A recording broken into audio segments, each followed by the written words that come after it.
Tak co? Co? Sofinko? Kam běžíte? Kam běžíte? Co?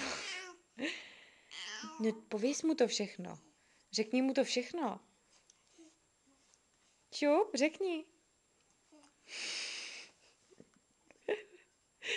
Řekni mu. Ahoj, Matýsku.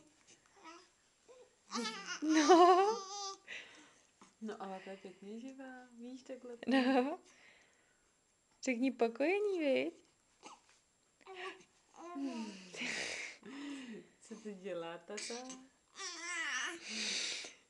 Co to dělá vedle tebe?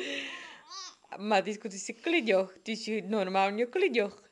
No, no šup, ukáž. Nebudeš po tátovi taky takový flegmouš, co? Čo? Ty nebudeš jenom vypadat jako táta, ale ty budeš živej. Je. Jak se ti prohlíží, viď? Je to nevěsta.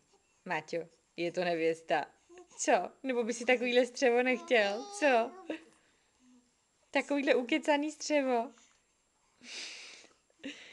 Nevíš ještě, jo? Ještě nevíš. Jo? Ještě nevíš. Jo, dobrý, no. Tak já to nechám, těch řečí o nevěstě. Je to brzo, jo? Jo, ale Sofince by si se líbil evidentně, hele. Co myslíš?